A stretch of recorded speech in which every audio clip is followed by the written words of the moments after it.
organization. I'm here just to introduce Mr. Kevin Rogers to you. He is the president of the Arizona Farm Bureau Federation, a position that he has held since 2003. Fifth generation farmer. He farms with his wife Janelle and his parents, uncle, brothers, and a sister. Together, the Rogers family farms over 7,000 acres of land, producing cotton, alfalfa, wheat, barley, and corn. These farms are located in Phoenix, Laveen, Mesa, and Scottsdale. Mr. Rogers is active in a variety of community, civic, and business groups and has served on many boards and delegations involving trade, transportation, and the environment. He's an officer of the Arizona Cotton Growers Association and serves on the National Cotton Council and the United States Department of Agriculture Cotton Board. He's active with the 4-H Youth Foundation and County Fair Board and has served as president for both groups. He served on the American Farm Bureau Board of Directors and on its 5-member executive committee for 6 years, serves on the publicly traded FBL Financial Group Board of Directors, as well as the Farm Bureau Life, Farm Bureau Property and Casualty, and Western Agricultural Insurance Company's boards of directors, and is a board member. How do you have time to farm? I'm a meeting addict. All the meetings are in the cotton fields, right? I mean, wow. And is a board member of the Farm Bureau Mutual Holding Company, all which make up one of those other groups. He's a board member of the Farm Bureau Bank. Mr. Rogers continues to serve on the USDA Air Quality Task Force, having been appointed and reappointed by 4 USDA Secretaries of Agriculture. Mr. Rogers and his wife Janelle have 3 children, Taylor, Kevin Gary, and Morgan. Please welcome as your moderator for this session, Kevin Rogers. I didn't write that. Are we good? Can you hear me? Yeah. Very good. Didn't write that, but I'm sure somebody did. But thank you for having us, and thank you for putting this panel together. It's called Voices for a Better Approach. Judith Gaines at the Udall Center at U of A put it simply: countries are either immigrant sending or immigrant receiving. The U.S. economy, to prosper, we must be receiving immigrant labor in this country. Right now, we're doing neither. Hopefully, our panelists can give us some insight and some guidance on how we can move forward as a country.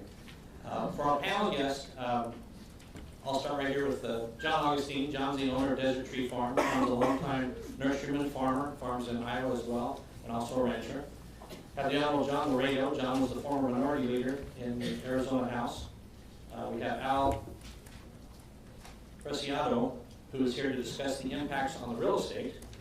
We also have Joel Ostis from the Mexican Consulate.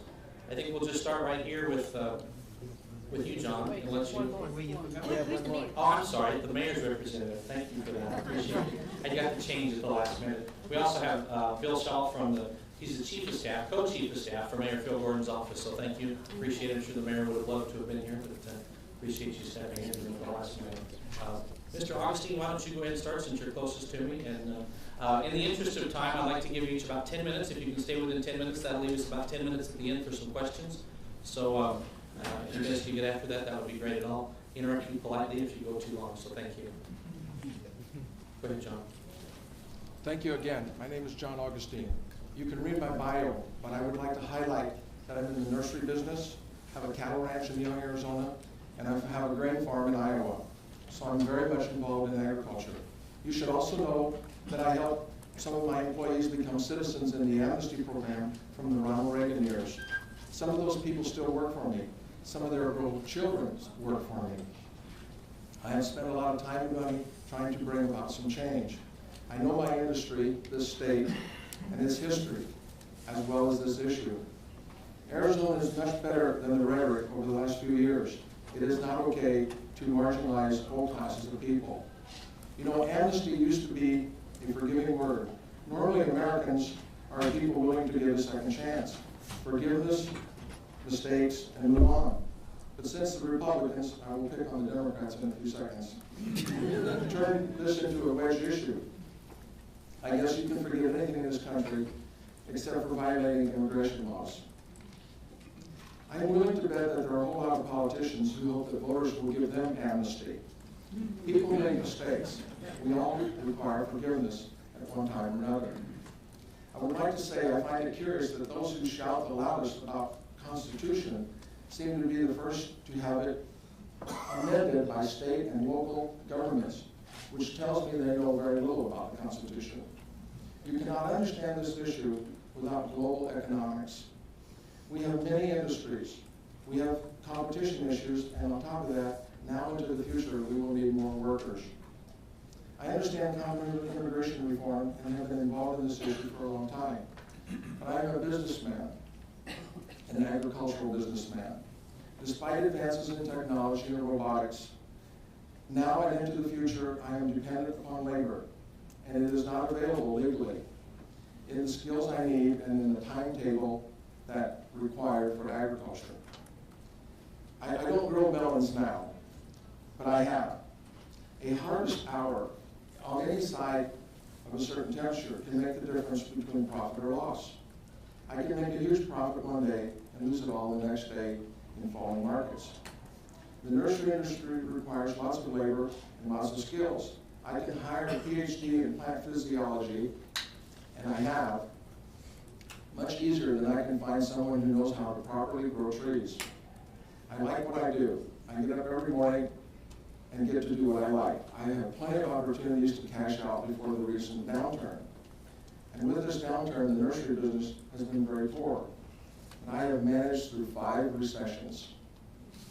As I mentioned before, we have lost many industries: shoes, textiles, clothing, auto parts, steel. And I don't want to lose agriculture. We sustain you and others. Because individual producers compete with one another, we keep food costs below 10% of income. We provide favorable numbers for exports, and we provide food security. We will lose agriculture without access to legal and reliable labor supply. Filling one job creates another. Filling one job creates another and another. Every study says that migrant jobs create jobs. They only compete with high school dropouts, and that number has been falling for many years. I know the phrase these days is border security, and please do not quote me that I am minimizing border security or suggesting that border security is not important. Of course, it's very important. However, I will remind you it is very important for those politicians who use the term amnesty. These folks now say we can't talk about reform until the border is secured. Well, for them, the border will never be secured enough to talk about reform. I say if you're serious about border security, you should be serious about visa reform.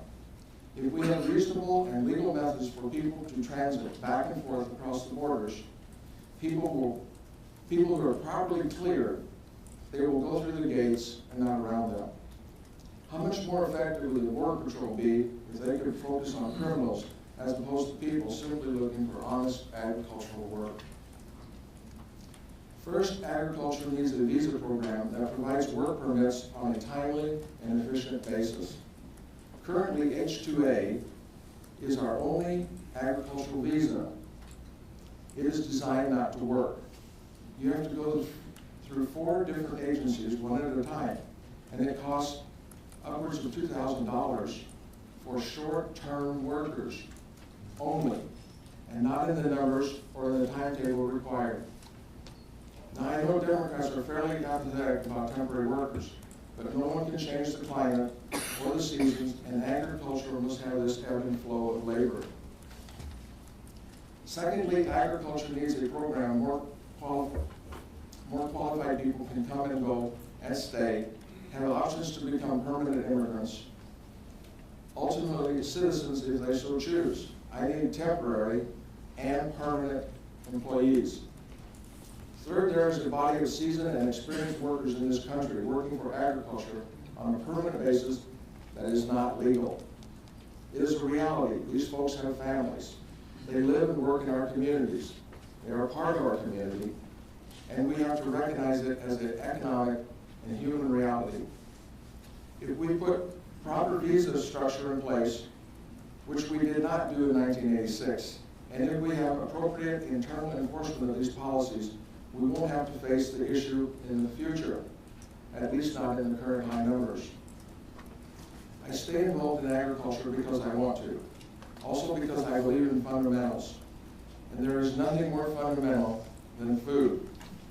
Without labor, we will export our agricultural production. Thank you.